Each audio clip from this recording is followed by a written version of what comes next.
నమస్తే, నేను మీ బాబీ వర్ధన్. బీబీసీ వాయిస్ ఛానల్లోని కామెంటరీ బాక్స్ కార్యక్రమానికి స్వాగతం.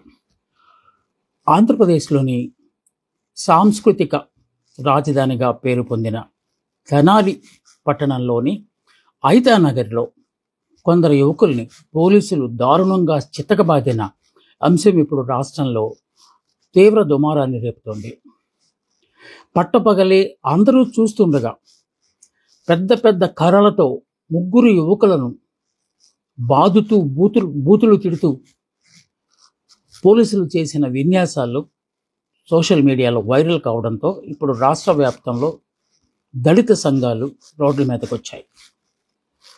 ఈ రాష్ట్రంలో ప్రజాస్వామ్యం ఉందా లేక పాశవిక న్యాయం రాజ్యమేలుతోందా అంటూ ప్రశ్నలు సంధిస్తున్నారు.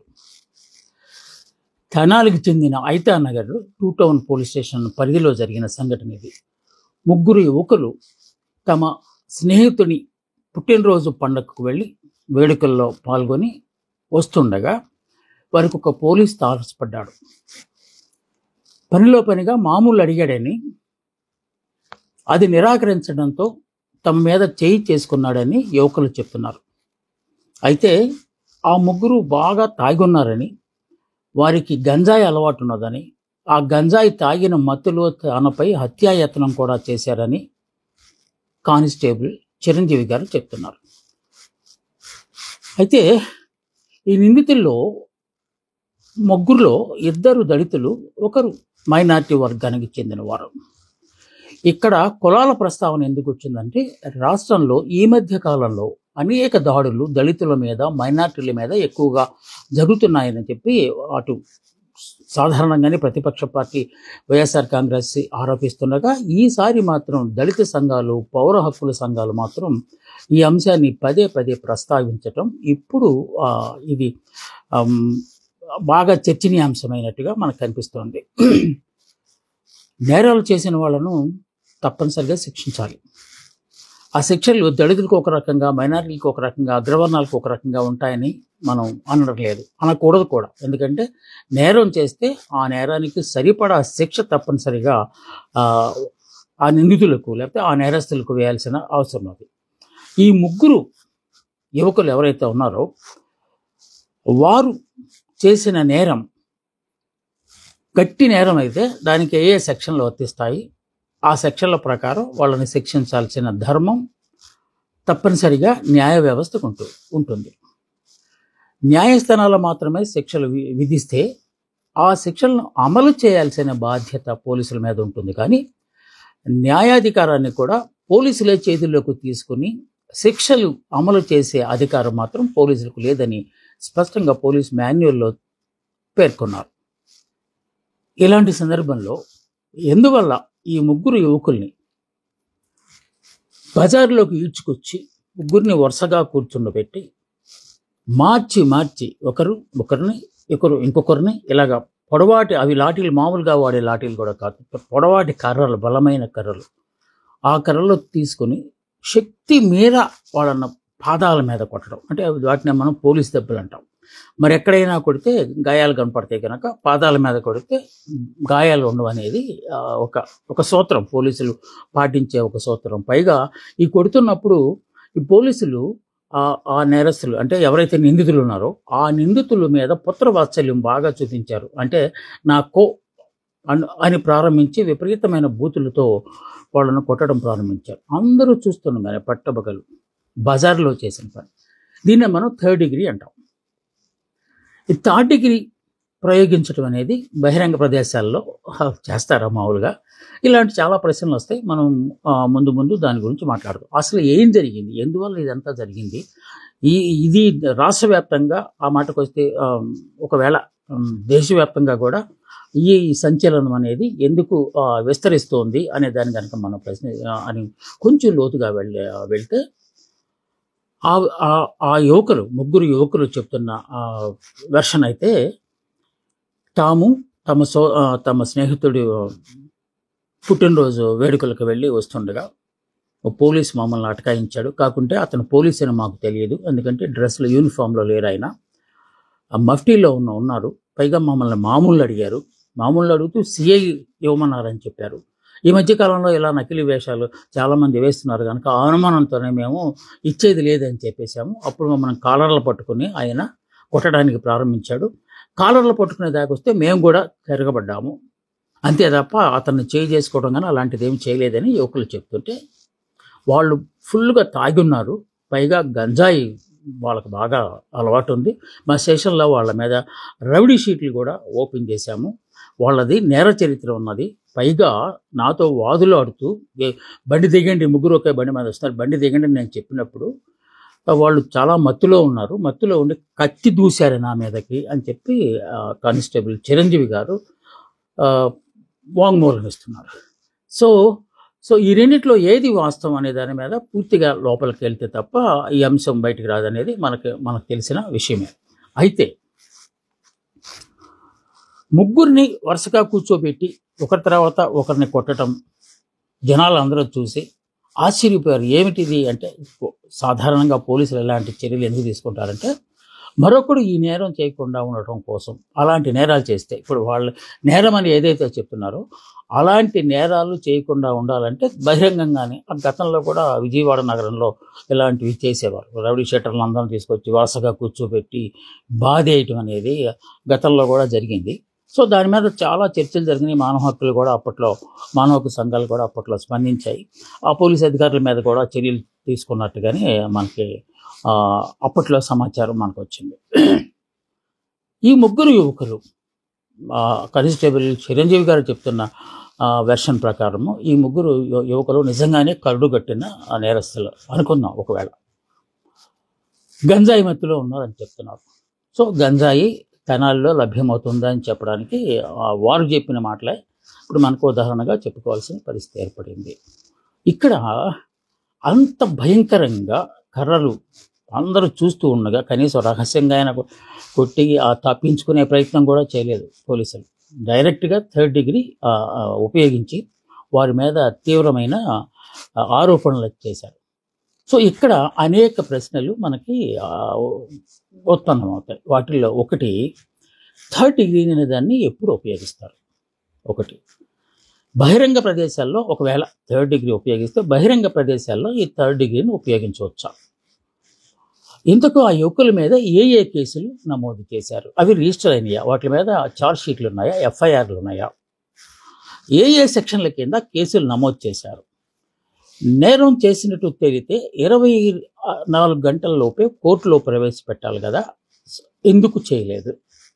నేరం చేసిన వారిని ఒకవేళ నేరం చేసిన అట్టుగా భావిస్తే శిక్షించే అధికారం పోలీసులకు ఉంటుందా?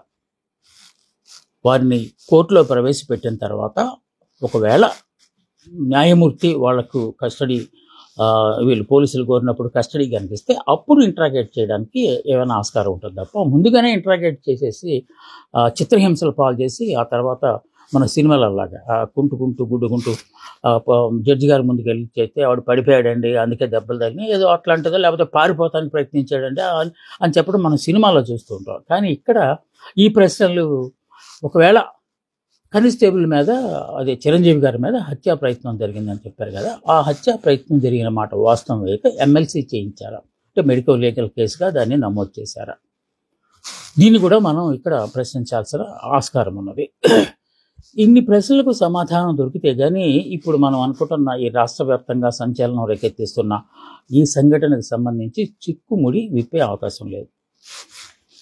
పోలీస్ కమిషనర్ ఎస్పీ గారు మాత్రం ఒక పత్రికా విలేకరుల సమావేశాల్లో వాళ్ళను కొట్టిన మాట వాస్తవమే ఒప్పుకుంటూ, ఎందుకంటే ఒప్పుకోక తప్పదు, అది వీడియో వైరల్ అయింది కనుక ఒప్పుకోక తప్పని పరిస్థితి. కాకుంటే ఇప్పుడున్న దానిపై AI అనేది ఒకటి వచ్చింది, ఆర్టిఫిషియల్ ఇంటెలిజెన్స్ అనేది.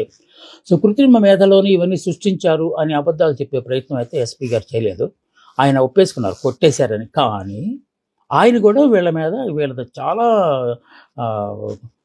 కిరాతకమైన నేర చరిత్ర వీళ్ళ మీద ఉంది. వాళ్ళు మా కానిస్టేబుల్ మీద హత్యా ప్రయత్నం చేసినప్పుడు మాత్రమే ప్రతిఘటించడానికి అలా చేశారు అని చెప్పారు. సో వాళ్ళకు బుద్ధి వస్తుందని చెప్పి చేసినట్టుగా ఆయన మాటల్లో అంతరార్థం మనకు అర్థమైంది. సో అలాగా చేయొచ్చా? మనం ఈ ప్రశ్నలన్నీ వేశాం కదా, ఒకవేళ నిజంగానే అలాంటిది జరిగితే కొట్టిన మాట వాస్తవమైనప్పుడు కొట్టడం అనేది న్యాయమా అన్యాయమా అనే దాన్ని కూడా ఇక్కడ మనం తీసుకోవచ్చు. అందుకే రాష్ట్ర వ్యాప్తంగా దళిత సంఘాలు భయంకరమైన నిరసన కార్యక్రమాలు దిగారు. విశాఖపట్నంలో కూడా దళిత హక్కుల పోరాట సమితి ఆధ్వర్యంలో ఈ నిరసన కార్యక్రమం చేశారు. అలాగే జాతీయ మానవ హక్కుల సంఘానికి కూడా ఫిర్యాదు చేయడంతో జాతీయ మానవ హక్కుల సంఘం స్పందించిందని, రాష్ట్ర డీజీపీకి నోటీస్ పంపించిందని చెప్పి సమాచారం మన దగ్గర ఉంది. ఇక్కడ థర్డ్ డిగ్రీ అనేదాన్ని మనం ఇందాక ప్రస్తావించాం. అసలు థర్డ్ డిగ్రీ అనేది ఏంటి? పోలీస్ మాన్యువల్లో థర్డ్ డిగ్రీ సంబంధించి ఎలాంటి వివరణ ఇచ్చారు, థర్డ్ డిగ్రీని ఎప్పుడు ఉపయోగిస్తారు దాని గురించి. సో ఒక కర్రుగట్టిన నేరస్తుడు, బహుశా టెర్రరిస్టు అలాంటి వాళ్ళు ఉంటారు కదా, దేశాన్ని విధ్వంసం చేయడానికి పన్నాగాలు పన్నుతున్న వాళ్ళు, అలాంటి వాళ్ళు కరుడుగట్టిన తీవ్రవాదులు ఉంటారు మన వాళ్ళని, వాళ్ళ చేత కన్ఫెషన్ చేయించడానికి, అంటే ఒప్పించడానికి, అంటే లేకపోతే ఎక్కడెక్కడ ఈ వ్యూహాలు ఉన్నాయో అని చెప్పించడానికి జనరల్గా థర్డ్ డిగ్రీ ఉపయోగిస్తారు. అది లాస్ట్ రిసార్ట్. ఫస్ట్ డిగ్రీ ఏంటి? ఫస్ట్ డిగ్రీల ముందు కేసు నమోదు చేసి వారితో మాట్లాడటం అనేది, అంటే విచారిస్తామని చెప్తారు. దర్యాప్తు జరుగుతుందంటారు కదా, ఆ దర్యాప్తు క్రమంలో వారితో మాట్లాడతారు. ఏం జరిగింది, ఎందుకు జరిగింది, ఎందుకు కొట్టావు, ఇలాంటి చిన్న చిన్న ప్రశ్నలు వేసి సమాధానం రాబట్టే ప్రయత్నం చేస్తారు. వాడు ప్రతిదానికి లేదు, రాదు, తెలియదు అని ఆన్సర్ చెప్తున్నారు అనుకోండి తెక్కగా, అప్పుడు సెకండ్ డిగ్రీకి వెళ్తారు. సెకండ్ డిగ్రీలు ఏంటంటే కొంచెం కటువుగా మాట్లాడతారు. తాట తీస్తాం అనేలాగా కొంచెం మాటలతో బెదిరిస్తూ వారి దగ్గర నుంచి సమాచారాన్ని రాబట్టే ప్రయత్నం చేస్తారు. దాన్ని మనం సెకండ్ డిగ్రీ అంటాం. దానికి కూడా ఏమాత్రం నోరు మెదపకుండా తాను అత్యంత అమాయకుడిని చెప్పి ఫోర్స్ పెడుతున్న వాళ్ళ మీద ఈ థర్డ్ డిగ్రీ అనేది ఉపయోగిస్తారు. అతి రేర్గా, చాలా అరుదుగా దీన్ని ఉపయోగిస్తారు. నేను ఇందాక చెప్పినట్టు కరుడు కట్టిన తీవ్రవాదులు, దేశాన్ని విధ్వంసం చేయడానికి ప్రయత్నించే వాళ్ళు, అలాంటి ఉగ్రవాదుల మీద ఈ థర్డ్ డిగ్రీ ఉపయోగిస్తారు. కాకుంటే పోలీస్ స్టేషన్లో ఇలాంటి పనులు చేస్తారు. అంటే లోపల చాలా సందర్భాల్లో లాకప్ డెత్లు అలాంటివి కూడా మనం చూస్తున్నాం. ఎందుకంటే దెబ్బలు తగలరాని చోట తగిలిపోతే ఆవిడ చనిపోవడం అనేది చేస్తుంది. అక్కడ ఎవరైతే ఈ థర్డ్ డిగ్రీ ఉపయోగిస్తున్నారో ఆ కానిస్టేబుల్ కావచ్చు, లేకపోతే ఎస్ఐ గారు కావచ్చు, సిఐ కావచ్చు, అప్పటికి వాళ్ళ తాలూకు దీని మీద, అంటే మానసిక స్థితి మీద ఈ థర్డ్ డిగ్రీ ఉపయోగించడం అనేది జరుగుతూ ఉంటుంది. కొంతమంది అయితే అరే చెప్పకపోతే కాళీరిపోతే నీకు నువ్వు బ్రతకవు అని చెప్పి ఇలాగ ఏదో సంథింగ్ లాంటి బెదిరించి ఒక చిన్న దెబ్బేసి చెప్పాలంటే అప్పుడు భయపడి చెప్పేసే కార్యక్రమం ఉంటుంది. కానీ కిరాతంగా కసిగట్టినట్టుగా కొట్టడం అనేది థర్డ్ డిగ్రీ కూడా జనరల్గా జరగదు. దానికి కూడా చాలా ఇందాక చెప్పిన నేపథ్యం అంతా కావాలి. వాడి వల్ల దేశం నాశనం కాబోతుంది, వాడి వల్ల రాష్ట్రం నాశనం కావాలి, వాడి వల్ల ఒక వర్గం తీవ్రమైన భయాందోళనను వ్యక్తం చేస్తుంది. ఇలాంటి అంశాలు ఉంటే అప్పుడు వాడితో ఒప్పించడానికి చెప్పు, ఎక్కడ బాంబులు దాచిపెట్టావు, లేకపోతే ఎక్కడ నువ్వు దొంగ సొమ్ము దాచావు, ఎవరిని హత్య చేయడానికి రూపకల్పన చేస్తున్నావు, ఇలాంటి ప్రశ్నలు వేసినప్పుడు దాని థర్డ్ డిగ్రీ అని చెప్పి సమాధానం చెప్పిస్తారు. పోలీసులు ఏది పెడితే అది చేయడానికి ఉండదు. చాలామంది ఏమనుకుంటారంటే 144 సెక్షన్ పెట్టేశారు, ఏదైనా గొడవలు జరుగుతున్నప్పుడు 144 సెక్షన్ పెట్టేశారు అంటారు కదా. సో 144 సెక్షన్ పెట్టడానికి కూడా అక్కడ సరైన వాతావరణం ఉందా లేదా, అంటే 144 సెక్షన్ పెట్టడానికి అనువైన ప్రాంతం, అంటే అది చాలా హింస చెలరేగే అవకాశం ఉంది అక్కడ. ఆ పరిసర ప్రాంతాల్లో గుమికూడిన ప్రజలందరూ ఒకేసారి దండెత్తి వచ్చే ఆస్కారం ఉంది. ఇలాగ రకరకాల పారామీటర్స్ అన్ని చూసి అప్పుడు మాత్రమే 144 సెక్షన్ విధించడం అండి. అలాగే లాఠీ చార్జ్ విషయంలో కూడా లాఠీ చేతిలో ఉన్నాయని చెప్పి ఎదురుగా ఉన్న వాళ్ళందరూ కొట్టరు. ఎప్పుడైతే ఛార్జ్ చేస్తారు, ఎప్పుడు ఛార్జ్ చెప్తారు. సో ఆ నిరసనకారులు ముందుకు దూసుకొస్తూ పోలీసులను కూడా లెక్క చేయట్లేదు, బ్యారికేడ్ని కూడా పీకేసేలాగున్నారు, దొమ్మికి వచ్చేలాగున్నారు అనిపించినప్పుడు మాత్రమే ఆ గుంపును చెదరగొట్టడానికి లాఠీ చార్జ్ చేస్తారు. అలాగే వాటర్ క్యాన్స్ ఉపయోగించడము, బాష్పవాయువుల్ని ఉపయోగించడం, ఇవన్నీ రకరకాల ఇవన్నీ పోలీస్ మాన్యువల్లో చాలా స్పష్టంగా ప్రస్తావిస్తారు. సో ఏ సందర్భాల్లో మనం ఇది, అలాగే ఈ థర్డ్ డిగ్రీ అనేదాన్ని కూడా ఇప్పుడు ఈ థర్డ్ డిగ్రీ చుట్టే ఇప్పుడు మనం రాష్ట్రం మొత్తం తిరుగుతుంది. పైగా బహిరంగంగా అందరూ చూస్తూ ఉండగా బూతులు మాట్లాడుతూ వాళ్ళని కొట్టిన ఈ వీడియో రాష్ట్ర వ్యాప్తంగా ఒక ప్రక్క అక్కడ మహానాడు జరుగుతూ ఉంటే ఇక్కడ అంతకంటే ఇంకా ఘోరంగా దీనికి ప్రచారం కల్పించినట్టుగా కనిపిస్తూ ఉంది. వైఎస్ఆర్ కాంగ్రెస్ ఆధ్వర్యంలో మాజీ మంత్రి నాగార్జున గారు, అలాగే ఎమ్మెల్సీ అరుణ్ కుమార్ గారు ఒక ప్రత్యేకమైన ప్రెస్ కాన్ఫరెన్స్ ఏర్పాటు చేసి దాంట్లో ఈ మధ్య కాలంలో దళితుల పట్ల జరుగుతున్న అగాత్యాల గురించి వాళ్ళు ఏకరువు పెట్టారు. దాంట్లో మొట్టమొదటి ఉరవకొండలో దళితుడి మీద చేసిన ఒక దాడి గురించి అనంతపూర్ జిల్లాలో అది జరిగిందని చెప్పి దాని మీద ఎలాంటి యాక్షన్ తీసుకోలేదు. అందుకే పదే ఇవన్నీ వస్తున్నాయి. ఆదోనిలో ఒక దళిత మహిళ మీద ట్రాక్టర్ ఎక్కించి తొక్కించేశారని చెప్పేది ఇంకొక కేసును కూడా వాళ్ళు ఈ విధంగా ప్రస్తావిస్తున్నారు. అలాగే ఎమ్మెల్యే పంతం నానాజీ అనే వ్యక్తి ఒక దళిత డాక్టర్ని కాలర్ పట్టుకుని చెంప మీద కొట్టమని కూడా గతంలో వచ్చింది. దానికి జనసేన వాళ్ళు కూడా రిగ్రెట్ అయినట్టున్నారు, అంటే విచారాన్ని వ్యక్తం చేసిన సందర్భం కూడా ఉంది. సో అది ఒకటి. అలాగే కొట్కూరులో ఒక యువకుని ఏకంగా లాకప్ డెత్ చేశారని చెప్పి ఇంకొక సమాచారం కూడా. ఇక పిఠాపురం నియోజకవర్గంలో ఒక దళిత కుటుంబాన్ని గ్రామ బహిష్కరణ చేశారు. ఇప్పుడు అది అసలు ఈ బుగత రాజ్యం ఇప్పుడున్నదా, ఫ్యూడల్ వ్యవస్థ ఇప్పుడున్నదా, ఎలాంటి వ్యవస్థలో కూడా ఇంకా గ్రామ బహిష్కరణ చేయటం అనేది అది ఆటవిక రాజ్యమే కదా అని చెప్పి వాళ్ళు రకరకాల. అలాగే రాజమండ్రిలో ఒక దళిత యువకుడిని బట్టలోడు తీసి పోలీస్ స్టేషన్లో కూర్చోబెట్టారనేది ఇంకొకటి.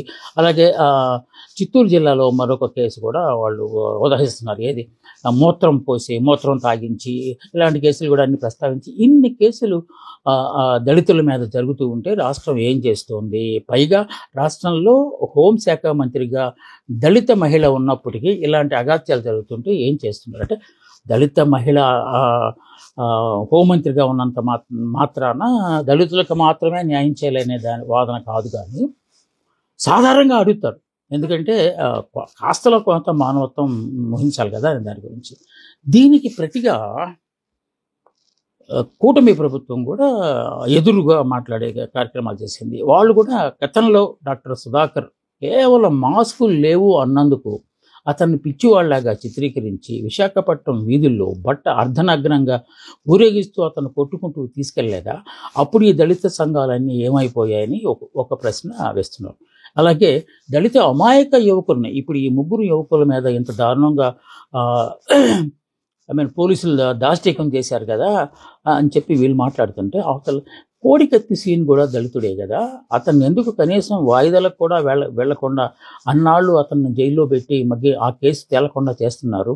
సో ఈ దళితులకి ఒక న్యాయం, ఆ దళితులకు ఒక న్యాయం అని చెప్పి వీళ్ళు ఎదురు ప్రశ్నలు వేస్తున్నారు. ఏది ఏమైనా రాష్ట్రంలో ప్రస్తుతము పోలీసుల తాలూకు ప్రవర్తన పట్ల కొంత నిరసన వ్యక్తం అవుతున్నమాట వాస్తవం. ఎందుకంటే పూర్తిగా పోలీసులకు స్వేచ్ఛనిచ్చారు పాలకులు, అందువలనే ఇదంతా జరుగుతూ ఉందని చెప్పి ఈ నేరం మనం చెప్తున్నాం. నేరం ఎక్కడ జరిగినా దాన్ని ఉపేక్షించాల్సిన అవసరం లేదు. ఆ నేరంలో దళితులు ఉన్నారా, మైనార్టీలు ఉన్నారా, అగ్రవర్ణాల వాళ్ళు ఉన్నారా, మహిళలు ఉన్నారా అనే వివక్ష కూడా చూపాల్సిన అవసరం లేదు. ప్రతి నేరానికి ఒక శిక్ష ఉంటుంది, ప్రతి శిక్షకు ఒక సెక్షన్ ఉంటుంది. ఆ సెక్షన్ ప్రకారమే శిక్ష వేయాలి. అది న్యాయస్థానంలో మాత్రమే వేయాలి. పోలీసులే న్యాయాధికారి పాత్ర పోషించి శిక్షలు వేయటం మొదలు పెడితే నిజంగానే ఇది ప్రజాస్వామ్య దేశం కాదు, పాశవిక రాజ్యమే అవుతుందనే వాదనను బలపరుస్తున్నట్టు అవుతుంది. ఇది మానవ హక్కుల కమిషన్, జాతీయ మానవ హక్కుల కమిషన్ దీని మీద స్పందించిందని అంటున్నాం. చూద్దాం ఏం జరుగుతుందో. సో వాళ్ళకి న్యాయం జరగాలని, వాస్తవాలు బయటికి రావాలని చెప్పి మనం కూడా ఆశిద్దాం. ఇది ఇవాళ విశ్లేషణ కార్యక్రమం. రేపు మళ్ళా ఇంకొక మంచి ముఖ్యమైన అంశం మీద విశ్లేషణతో నేను మీ ముందుకు వస్తాను. అంతవరకు సెలవు. నమస్తే, మీ బాబు.